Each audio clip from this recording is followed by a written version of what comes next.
Yeah. On behalf of Gavin, and my name is Bo Shen, and this is our inaugural lecture series from the CAGA, the Chinese Gastroenterological Association, and with the support of the AGA. And I know this the Gavin put a lot of the efforts on the lecture series. Today, we have two excellent speakers and discussing in the AI and the big data. Gavin, you want further introduction?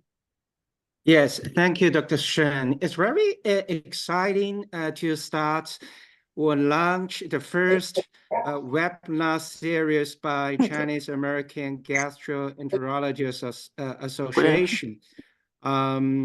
We have two speakers. The first speaker is Dr. Yichen Wang, who is an internal medicine staff at University of Penn, currently applying for GI fellow. And he has done a great job, exceptional job in the AI application in the medicine.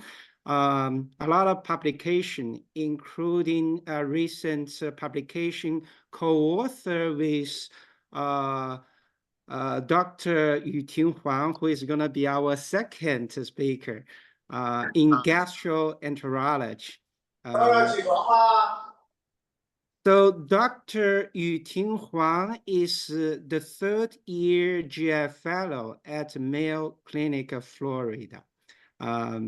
And again, excellent job in research, especially recently I heard she obtained a grant in AI application in medicine.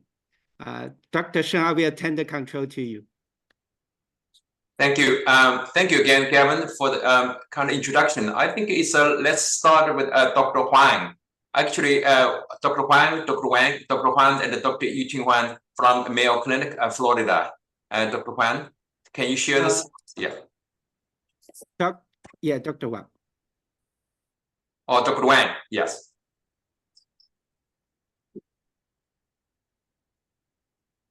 Yeah, perfect. Can everybody see my screen? Yes, quite well. Could you share the this display?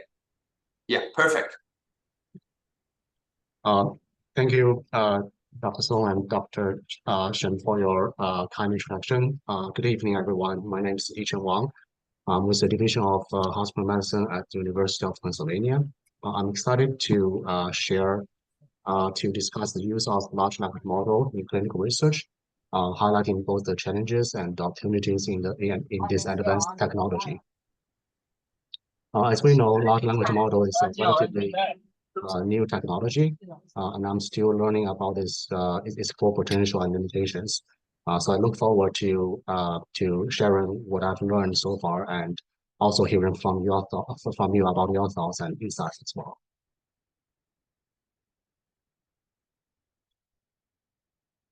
I have nothing to disclose. So our discussion today will focus on three key objectives. First, we will briefly talk about the large language models and how they function. And second, we will explore the current research trend involving large language models. And finally, our main focus today will be the challenges to the use of large language models in medicine, and discuss potential solutions. Through these objectives, we aim to provide a comprehensive overview of the current landscape of large language models in clinical research. So before we delve into the specifics of large language models, let's take a step back and understand the broader context of artificial intelligence, or AI. So AI is any technique that enables a system to mimic human intelligence to any degree. For example, we can think a thermostat as a very simple AI. It turns on the AC when it's too hot and turns on the heat when it's too cold. And then machine learning is a subset of AI. It involves using statistical techniques to solve problems. logistic regression and linear regression are among simple machine learning models. It is good at managing structured data, for example, at predicting the risk of GI bleeding, a patient's characteristics, such as age, race, and gender, and so on. However, they are not very good at analyzing unstructured data, meaning data without established labels of characteristics. Examples of this are images and medical notes, like textual notes. This is when deep learning comes into play, where you can use multiple layers of algorithms to automatically extract features and predict patterns. Examples of deep learning include convolutional neural network, which are widely used in computer vision, and transformer, which is a fundamental model widely used in large language models.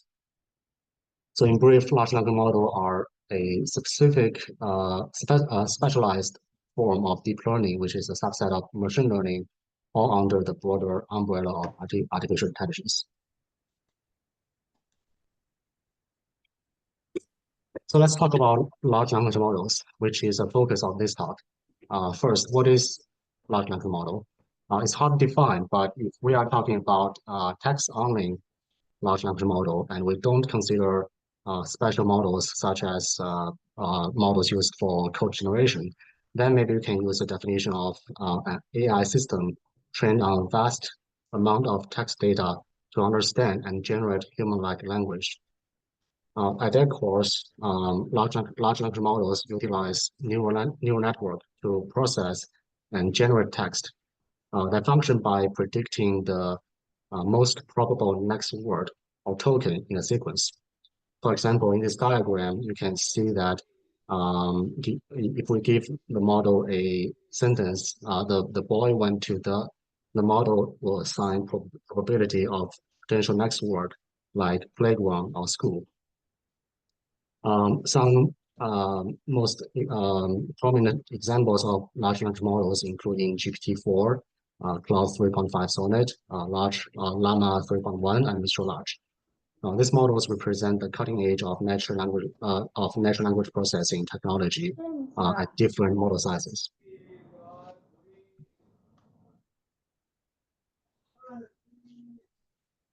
Because of their highly human-like intelligence level, large language models are considered to have a potential to revolutionize healthcare with diverse applications. Here, I made a brief review of recent research on the topic of large language model use in GI. My latest search found approximately 300 papers and abstracts in this field. And this figure on the right shows a relation graph I created using these studies. It shows that a wide range of GI aspects being covered, including GI cancer, IBD, liver disease, endoscopy, and more. Regarding research themes, most studies focus on one of the 5 main topics. One is clinical decision support, meaning using models to answer providers' questions based on clinical guidelines. 2 is patient engagement and education. This study uses models to provide personalized health information. Yes, can you screenshot for me? Generate patient education materials, thereby improving the understanding of medical procedure and conditions. 3 is data extraction, meaning researchers using models to transform unstructured data into structured data for further analysis. 4 is automating clinical documentation. For example, using patient-physician encounter transcripts to generate clinical notes. And 5 is to automating clinical coding. Use models to generate ICD code, CPT code, or DRG codes from medical notes. So while large language models show a great potential in medicine, there are several challenges to overcome in their research and implementation. The first one would be the first trouble most people face was when they begin their research. They face the obstacle of data privacy and security.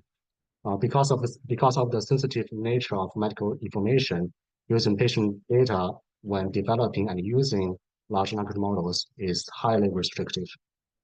The second challenge is model hallucination or model errors, meaning models can sometimes generate plausible but incorrect information, which could be particularly dangerous in medical contexts. The third challenge is cost. Developing, training, and maintaining advanced models for medical application can be expensive, especially when we scale up the scale. And the fourth challenge is how to integrate models with existing systems. Incorporating models into established healthcare IT infrastructure can be technically difficult. I'll discuss these challenges one by one and propose some potential solutions. So let's look at the first challenge, data privacy and security. In healthcare, we deal with sensitive data. As we know, HIPAA sets standard for protecting sensitive patient data in the United States. This makes sending information with PHI to model companies such as OpenAI being illegal. To address these concerns, there are three potential solutions. One is to use private instances such as Microsoft Azure or Google Cloud Platform. Two is to use institutional servers, which are remote computing machines within the organization's own infrastructure. And three is to use local hardware, such as workstations, personal computers, or even sometimes cell phones to run smaller models. I'll go into details of each of these methods.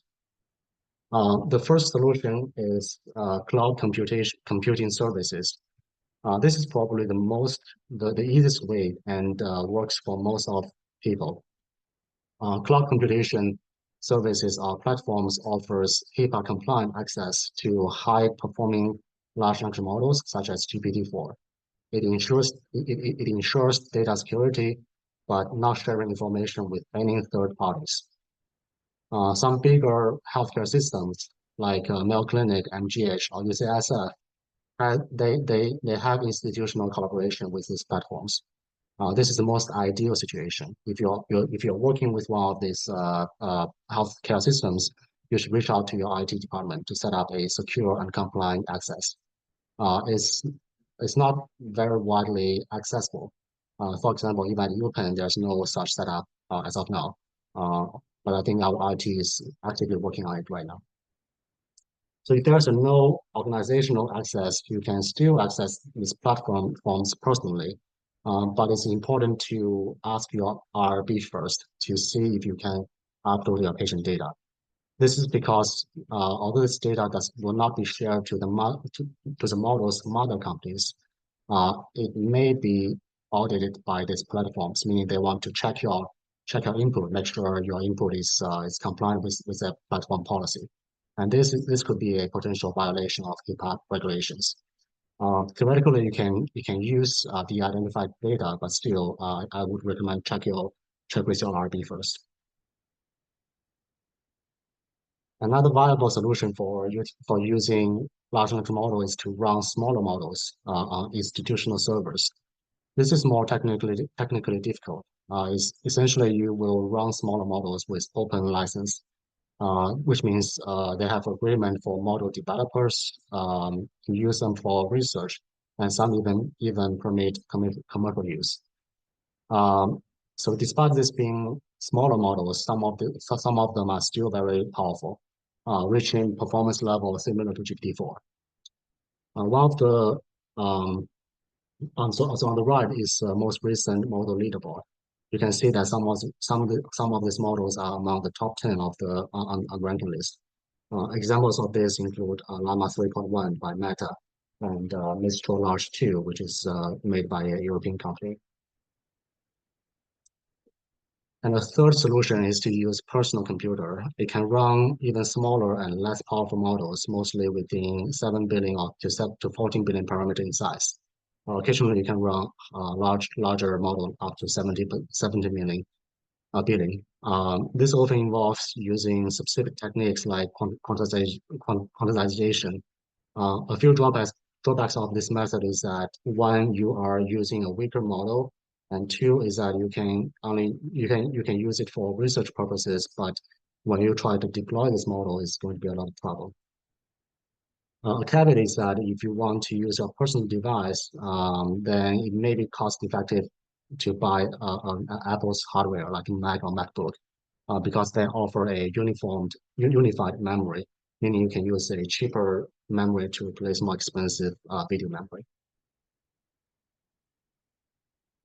So having discussed the first challenge, which is data privacy, we have a second challenge, which is the tendency of models to make mistakes. There are a few reasons why models will make mistakes. One common reason is that it's hallucination, where models can generate false but plausible sounding information. Alternatively, models may struggle with nuanced questions because of the limitation in their capacity to understand your question. And it is also common to see that they lack certain knowledge, especially in subspecialties like GI. In our previous research on GPT-4, we found that models make mistakes around 10% of the time, which makes us which may be good for research purposes because we're looking at a 90% of accuracy. But if we are talking about patient care, then this is probably not going to be enough. Finding ways to minimize these errors is essential for safety integrating models into clinical practice. This offers great opportunity for research as well. To address the issue of model errors, we have a few methods. I range them from easy to hard. So the first one would be prompt engineering, which involves crafting your questions or instructions to guide the model more effectively. You can use techniques called a chain of thought. For example, instead of asking if patient has acute pancreatitis, you can break the question down into a few steps. First, ask model to think what is the diagnostic criteria, and then ask whether this patient meets these criteria. Another technique is called clear instruction and providing knowledge. For example, rather than ask models to think what's the criteria for acute pancreatitis, you can simply supply this criteria in your input. This is particularly useful in specialized fields like the models may lack specific knowledge. Another technique is reflection, where you can ask the model to review its answers and correct any errors. A more complex method is called retrieval augmented generation, or RAG. This technique provides the model with external background knowledge. It's useful when the information needed is too long to be included in your message sending to the model. And lastly, and most technical difficult would be fine-tuning, which involves using further training on models on specific data. I'll go through briefly of each solution. First, let's look at prompt engineering. Prompt engineering involves carefully crafting input prompts to steer the model toward more accurate and relevant outputs. The flow chart here is from a paper showing that through prompt engineering can increase the precision to extract data from research papers.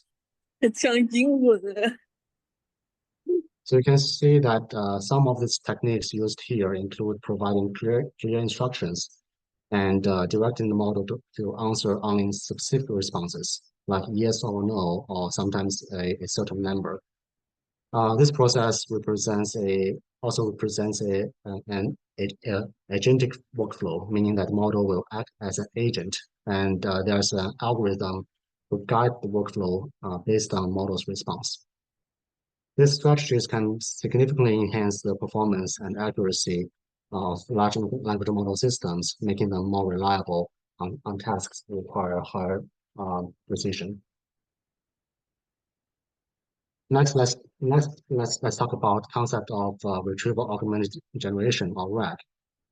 In this hepatology research, the authors created a system tailored for liver disease using RAG to enhance its accuracy and relevance. The authors fit the model with AASLD clinical practice guidelines through text embedding into a high-dimensional vector storage database.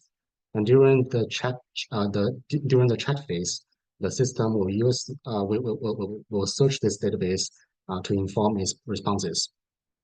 Then the model will generate answers based on this augmented data, making the model output more precise answers.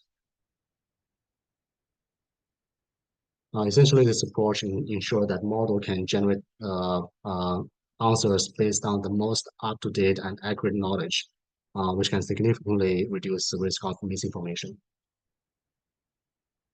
And finally, let's talk about fine-tuning, which also known as transfer learning. This process involves taking pre-trained models and trained further on specialized datasets to enhance its performance. For example, authors of this paper on NPJ show that fine-tuning llama model can generate DRG codes for hospitalized patient. This involves two steps. One is the data cleaning, which they use data called Mimic, and which has discharge summaries and paired DRG codes. They clean this data and transform it into required format.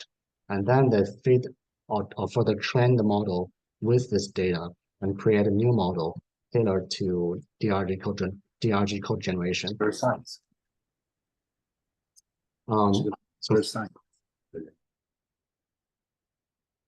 So fine-tuning itself is surprisingly not very complicated to do, but there are several challenges here.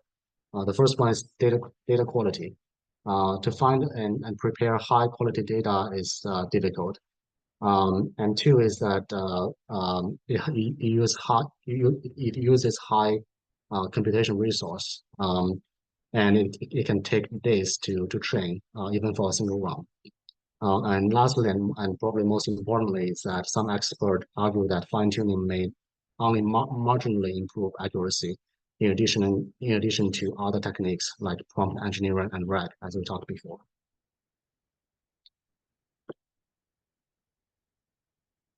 So now let's move on to the third challenge, which is the cost. So I arranged the cost of different practices when using large language models into three levels, from low to high.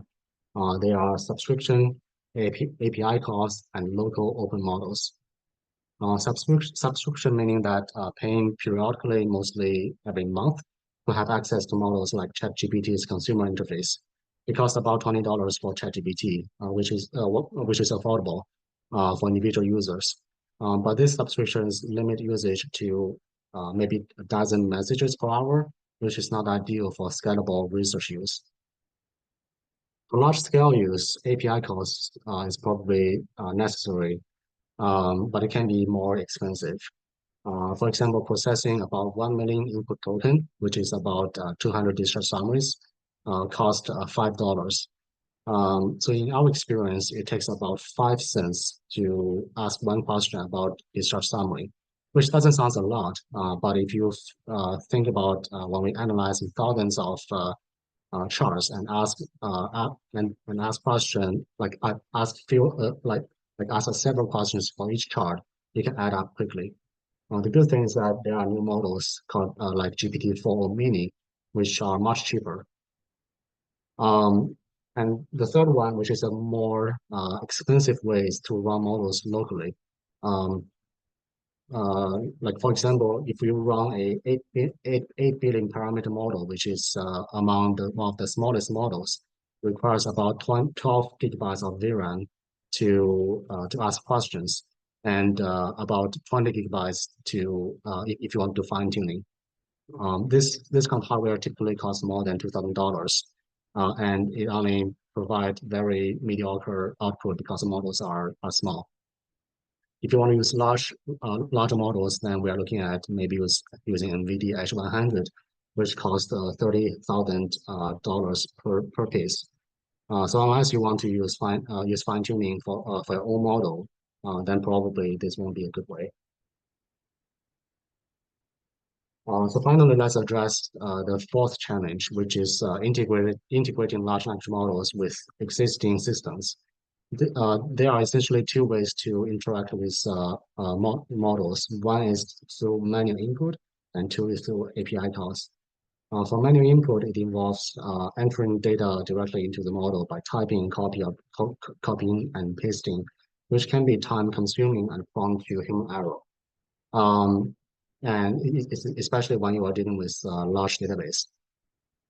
This method is also limited by GPT's input size restrictions, making it difficult to process large volumes of data. And most importantly, this is not automated and scalable. The other way is through using API call, which enables automated data transfer and also can handle large volume data. They can be integrated with existing systems through coding, and most importantly, this is the scalable method.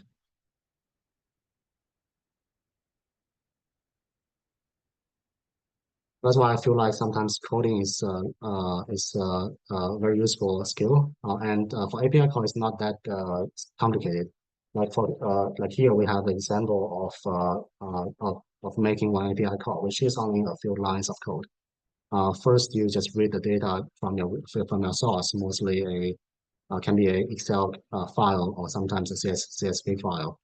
And then you create a prompt by writing your questions. This question can be asked to like thousands of charts, and then you send the prompt to the model by making a straightforward API call, and then you get a response, which can be used as a final output or as a input for the next round of questions. So that's all I'm going to talk about today. So to briefly recap, we faced several challenges in using large language models in medicine, including data privacy, model errors, managing costs, and also system integration. For privacy, using cloud computation services is generally the most efficient solution. Local models can be an alternative if you need to fine-tune your own model. For model errors, prompt engineering is the easiest and most effective method. But if your knowledge needs extensive external knowledge, then RAG will be the next step. Fine-tuning is the least cost-effective option, but can be considered if the first two methods are not efficient. And regarding the cost, models can be expensive when you scale up, but costs are decreasing over time, so which is very promising. And finally, learning some basic programming skills is incredibly helpful in large language model research. So thank you for your attention. I hope this presentation has provided some useful insights. And if you have any questions and would like to discuss anything further, I'll be happy to hear from you. Thank you very much, Yichen. An excellent talk. Excellent, wonderful. So, Gavin, should we invite Dr. Wang to the next talk, or you will break it for a question? Yeah, as we plan, Dr. Shen, I think maybe let us break for 5 minutes question. Before everybody forget. Yes. Yeah, if I could ask a few questions, that'd be great. Yeah. I'm getting old and trying to keep up with the new technology. This is amazing and fascinating talk. And as I remember, there was an NBC interview of this guy called Alex Wang. I'm pretty sure you're familiar with him.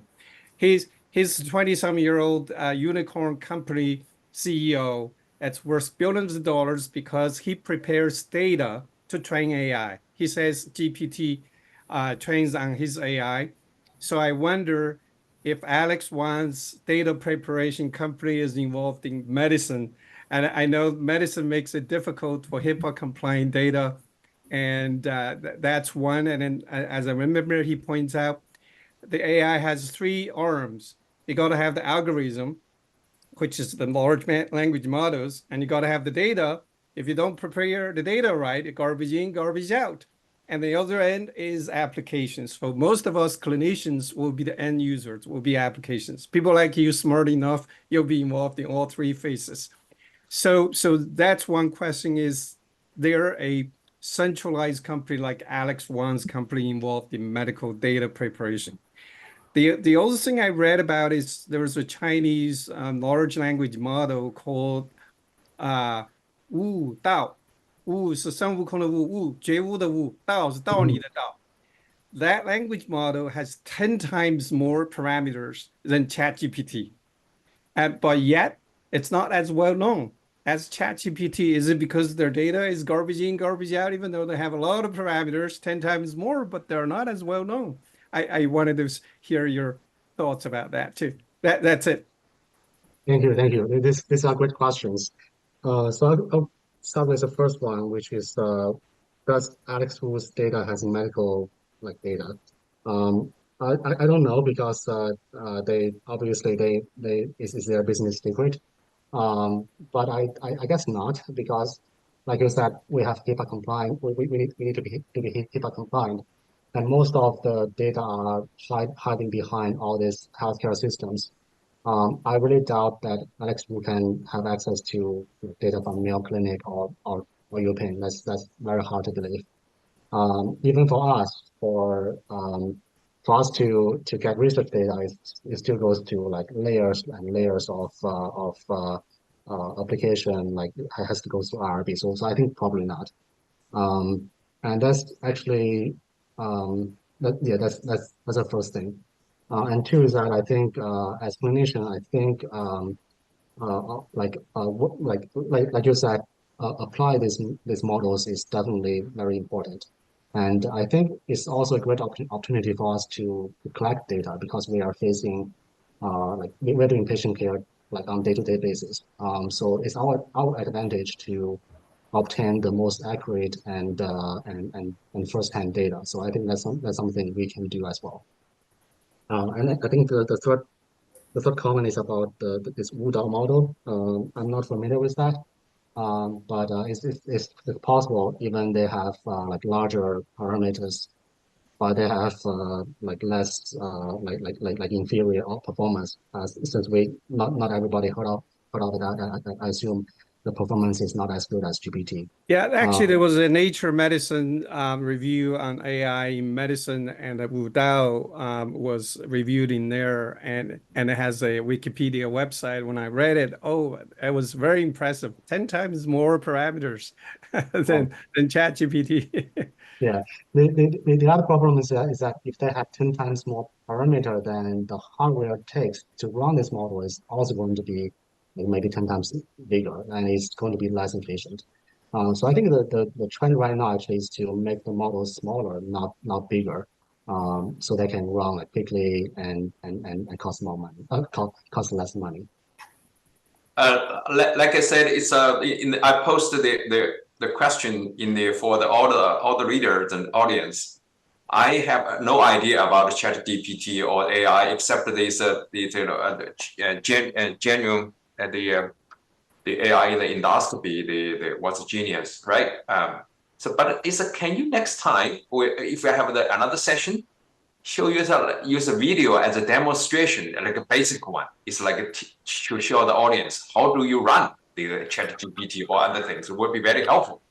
So because sure. got an idea, I agree with James. Most of us we just probably read some application. The program is too much for us. Otherwise, I won't go to medical school if I learn the program. Again, as unusual as the medical graduates and graduate medical school, you have such a deep knowledge. It's unbelievable. You need to show us like it's almost a teacher. For me, as like probably it's like a kindergarten level in terms of the use of the ChatGPT. Probably let's see to the next time, see if I can do the video, the simple video, say how to use it. Is just give them, basics. For sure, yeah. I think the most difficult part is actually to run the code the first time because it involves how to set up the software and environment and all that. The code itself, I mean, I cannot say coding is easy. Obviously it's not. But for certain use, like just to call API, then that actually is not that hard. So yeah, I think if you want, we can have like a workshop or something like that. I can definitely work through the steps. I'll be happy to. Thank you. That's a great suggestion. I will, Yichen, Yuting, maybe we can talk about that. And one demo to how to use just ChatGPT, like at the basic level. And the other workshop could be like API, which can be more powerful for anybody interested in research to be more effectively apply like a large language model in their research. I think this today the start of the inaugural format is excellent. I think the Gavin in the future we probably either do at least quarterly. We give the board a board. You heard of the tumor board, right? We probably even name some board that run the difficult cases, like a dead end cases, not the show off cases. I don't like the show off cases. Like they say, it's like we will say that the management diagnosis at the dead end, and we'll run the 4 or 5 cases for 1 hour and 1 hour 30 minutes. I think there's another format we can learn from each other. So that's great. That's great suggestions. Since most of the people are here, I would strongly encourage you to turn in any interesting cases so we can have a case discussion, like 4 to 5 cases together, like James Jones, anyone here. Also, if you have any good idea regarding lecture topic, turn in the topics to us, and we can help to process and make it happen. Yeah. So I just took a phone call, so I missed some of the conversation. I hope someone did not ask this question. I have one question for Dr. Wang. So I assume in differentiating benign versus cancer malignant lesions, bleeding is one of the parameters AI uses. So I wonder if you have noticed, if you took a biopsy and then the lesion started bleeding, what's the AI score before the biopsy, and what's the AI score after the biopsy when the lesion starts bleeding? It's the same lesion before and after the bleeding. Has somebody done that observation? I would assume somebody has made that observation. How much is going to change the AI score? I actually didn't find a paper on that, but probably that can Just personal experience. Yeah, definitely for cancers and also the inflammatory polyps, they bleed a lot after biopsy. Yeah, that's one. And also when you do the spyglass, sometimes you poke into the lesion, you cause trauma, scope trauma, and a bleed. And then once bleeding happens, that might obscure your AI scoring. I'm sorry. I think the data that train these models on are probably based on like before biopsy, like based I on would imagine. Just out of curiosity, if you were using it, what's going to change it, just to see how much that changes? Because that info might apply to accidental scope trauma, the bleeding caused by scope trauma, rather than intentional biopsy. I think that one of the AI probably is one of the biggest one would be like a capsule endoscopy, right? If the capsule are reading like 3 hours, 4 hours, if the AI, the pick up the AVM, it's like it would be very, people would be very, very grateful. Another thing is from the IBD perspective, we have some issue with the differentiated inflammatory structure versus the fibrotic structure. So we know that the radiology it is not very accurate, except they found that like a pre-synovial dilatation is a sign of the fibrotic structure. If you have something can predict differentiate these two, would be very very helpful. Yeah, actually, we recently had an invited speaker from University of Michigan, and he is an expert in AI and IBD, and he has a whole lecture on so that's why I can tell you the expert in the AI, so the young faculty, right? If you develop the academic niche, try to be a national expert, you're always looking for the measurement to just give the young people here. In what's the chance, it's an AGA meeting, or ACG meeting, say the postgraduate course, somebody will invite Dr. Wang or Dr. Huang to give a lecture to the national audience. If you short of that, it's like in terms of like then should we pursue the career on that? That's because the one of the CAGA's the mission it is use a senior people's experience how to measure it. We don't want you to go to the meet at the dead end until the artificial intelligence. You can of course you can use artificial intelligence to the regular day at the work, but everybody, if you stayed in the academic medicine, try to be like your how to achieve the national, international reputation. So, what's the sense? It's my previous chief told me. So if somebody DDW invited to give a talk in a postgraduate course in certain topic, that's the sign of the academic success. Like the Yichen Wang, the everything's talked all the time, that's the called academic success. So that's okay. Dr. Shen, you're so funny. Really, that's sure the rule.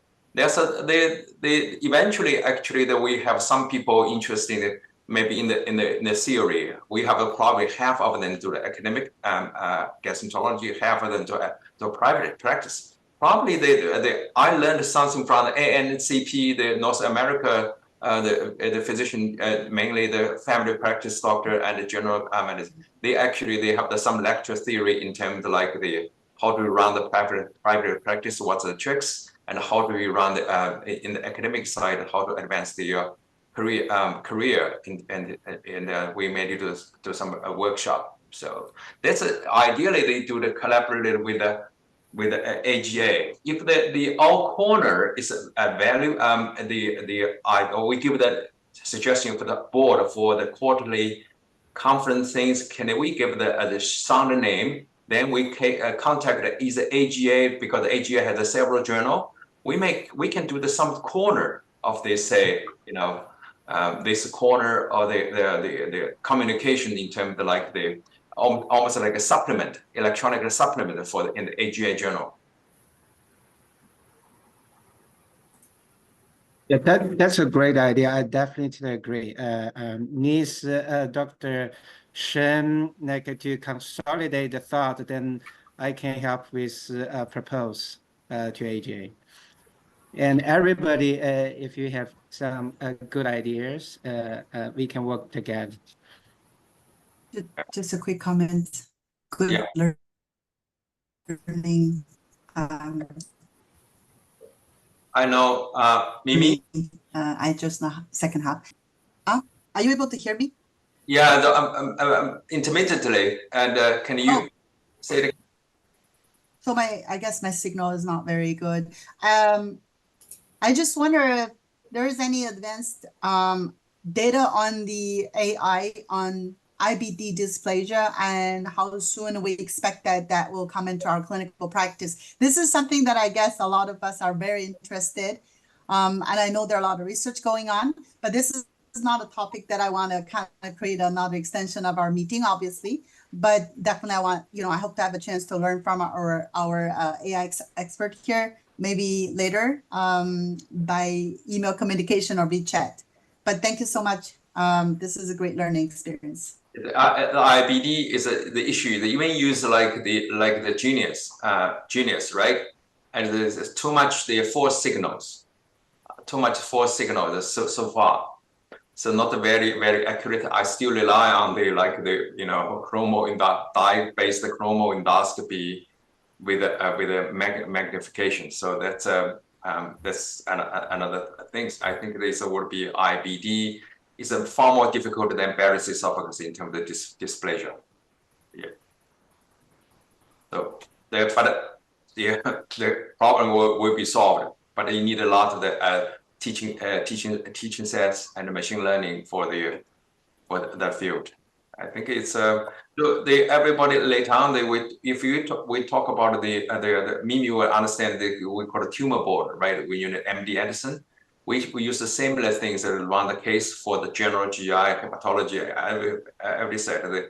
I run this called IBD board at Columbia. It's monthly. We use IBD board. It's a quick shots for all the difficult cases. Probably give the similar name. I don't know. It's a suggestion, a sound catchy name for this quarterly or monthly. Or I probably started with a quarterly, and then we were contacted a different GI journal, see if they are interested in the publish this quarterly things, you know. Excellent. Dr. Shen, since it's already 15 minutes past 9, would you like to conclude the meeting? Yes, thank you very much. Thank you everybody, and then for joining at this for this important inaugural lecture series. And then especially thank Yichen and thank you Yichen for put together this two excellent talk. One is a very scientific, otherwise a very practical. I think that we need more volunteer and then share your expertise. And one time it's like actually one day, I always dreamed that when you did ASCA, see if they do endoscopy. There's in the session of the ASCA meeting, there's a session called OOPS. So what happened that caused the procedure associated complications. So we would run complication damage control is also my favorite if anybody interested in the theory. So that's why so far we have a very strong hold in our AGA represented our Chinese community well. And then first we are grateful for everybody the member, and then later on we expanded the membership, and then we in the future we expanded the education to the patient community, and there's thanks to Gavin put a lot of efforts on that. You are like Julia, general manager, the boss, you know, CEO of the organization. Yeah, thank you. And thank you, and the Yiling, and for recording for your technical support. You have been very, very helpful. Thank you. Thank you, everyone. Have a great night. Good night. Thank you. Take care. Bye-bye. Good night.